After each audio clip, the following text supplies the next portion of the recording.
Intel is either the most important comeback story in tech history, or it is already over in 2024. Intel lost more money in a single year than most technology companies make in a decade. Its stock collapsed. Its CEO was fired. The United States government, in a move that had not happened since the 2008 financial crisis when they bailed out General Motors and the banks, quietly acquired a nearly 10% stake in the company to stop it from collapsing entirely. NVIDIA, AMD, and Broadcom, Intel's direct competitors, were reportedly in discussions to take over Intel's factories because the American government was terrified of what would happen if those factories went dark. The company that invented the microprocessor, that built the chips powering every PC for 50 years, that was once the most valuable semiconductor company on the planet, came within reaching distance of losing everything.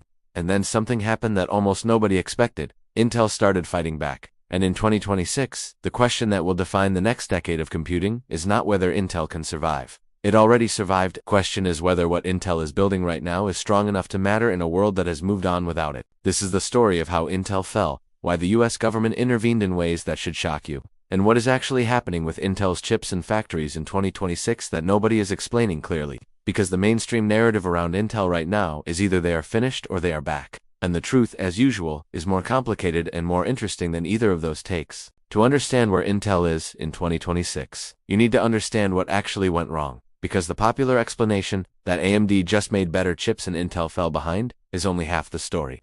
The deeper problem was a manufacturing crisis that had been building for nearly a decade. Intel's entire competitive model was built on one advantage: it made its own chips. For 50 years, Intel designed chips and built them in its own factories, and it was so good at both that no competitor could keep up. When Intel said it would deliver a more powerful processor next year, it delivered. When it said it would shrink its transistors to a smaller size, it could because it controlled the factories that did the shrinking. Then, in the mid-2010s, Intel started stumbling on its manufacturing processes. Delays happened, then more delays. While Intel was struggling, TSMC, the Taiwanese company that manufactures chips for Apple, NVIDIA, AMD, and essentially everyone else, kept advancing on schedule. Apple switched its Mac chips to designs made by TSMC. AMD started winning on performance because its chips, made by TSMC, were using more advanced manufacturing than what Intel could produce in its own facilities. By 2024, Intel had reached an embarrassing position. Its own product division, the team that designs Intel processors, was sending some of its most advanced chips to TSMC for manufacturing because Intel's own factories could not produce them competitively. Intel was paying its own competitor to make its own products. In Q1 2026, Intel Foundry earned only about $174 million from outside customers, roughly 3% of its total Foundry revenue. TSMC in the same quarter earned $35.9 billion in Foundry revenue. That gap tells you everything about where Intel's manufacturing business stood entering 2026. The situation became a national security crisis for the United States government. Here is the reality that drove Washington to intervene. TSMC, the company that manufactures the most advanced chips in the world, is located in Taiwan.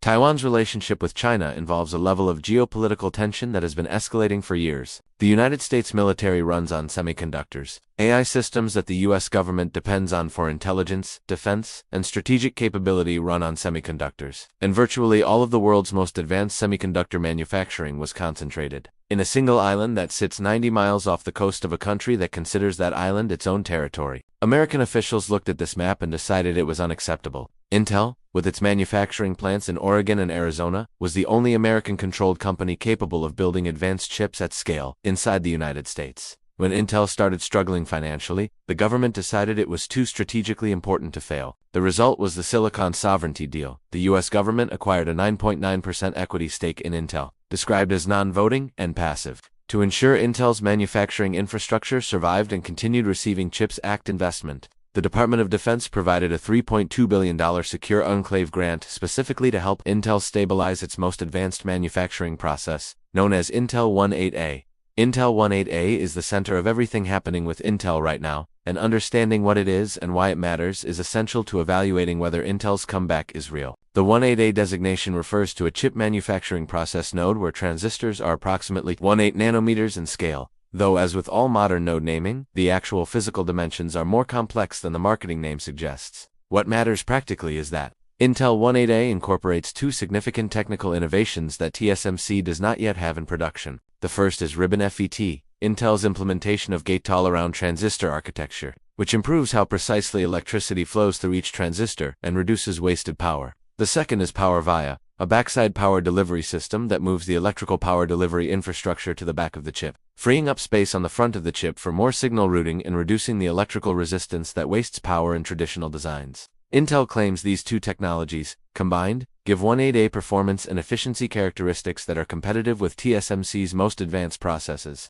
And critically, Intel 18A has ramped to high-volume manufacturing in its Arizona and Oregon facilities, making Intel the only company in the United States manufacturing logic semiconductors at a leading-edge node. That fact alone is why the government stayed involved. The early signs from 18A are more positive than Intel's recent history would lead you to expect. Yields, which is the percentage of chips on a wafer that function correctly and is the key measure of whether a manufacturing process is economically viable, have been stabilizing. Analysts suggested that if 18A yields stabilized above 70% by mid-2026, Intel could begin attracting meaningful external customers and potentially reach foundry break-even by 2027. The anchor customer strategy is working at a basic level. Microsoft signed on to have custom AI accelerators called Maya 2 manufactured on 18A, and Amazon has committed to 18A production as well. Apple, historically TSMC's most important customer and not a company that takes manufacturing risks lightly, has been in advanced discussions with Intel Foundry Services about producing some chips in the United States,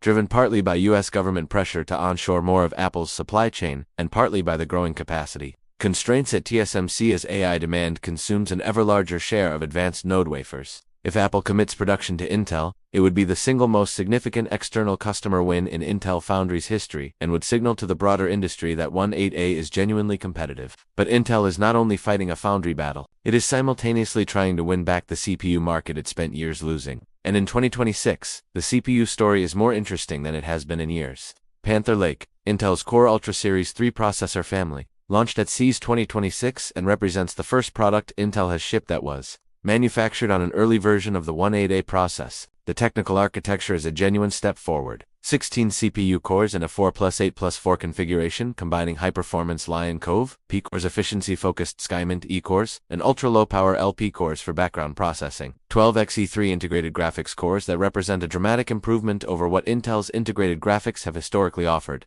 An upgraded neural processing unit for AI workloads, and up to 96 GB of LPDDR5 memory support. The performance results from early testing are legitimately impressive in specific areas. Intel Panther Lake leads AMD's competing Ryzen AI 400 processors by approximately 10% in single-threaded performance, which matters for how snappy everyday tasks feel. Application launches, web browsing, spreadsheets, anything that does not saturate all your CPU cores simultaneously. The integrated graphics performance is where the gap is most dramatic. At CES 2026, independent reviewers confirmed you can enable ray tracing in demanding games at 1080p on a Panther Lake laptop and get playable frame rates from integrated graphics alone. That was not possible on any previous Intel integrated GPU and represents a capability that AMD's current laptop chips do not match. Because AMD's Ryzen AI 400 series is still using RDNA 3.5 integrated graphics, an architecture that first debuted in 2022. However, AMD fires back on multi-threaded performance, claiming a 37% graphics advantage for its premium Ryzen AI Max family over Panther Lake. And AMD's processors maintain advantages in heavily multi-threaded workloads like video encoding and 3D rendering, where having more simultaneous threads matters more than raw single-core speed. Intel's new CEO Lip Bhutan, who took over after Pat Gelsinger's departure and has been described as the most important leadership change Intel has made in decades, has been unusually honest about Intel's gaps. He stated publicly that removing simultaneous multi-threading from Intel's P-cores was a mistake that cost Intel performance and market share, and confirmed that the future Coral Rapid server processor family targeting 2028 to 2029 will reintroduce this capability. When a CEO publicly calls a predecessor's technical decision a mistake, it signals a genuine cultural shift in how engineering decisions get made. Tan's broader strategy is to return Intel to what he calls engineering-centric culture. He cut 30% of Intel's workforce in one of the most aggressive restructuring efforts in the company's history. He consolidated Intel's data center and AI businesses under a single executive to eliminate the internal conflicts that it caused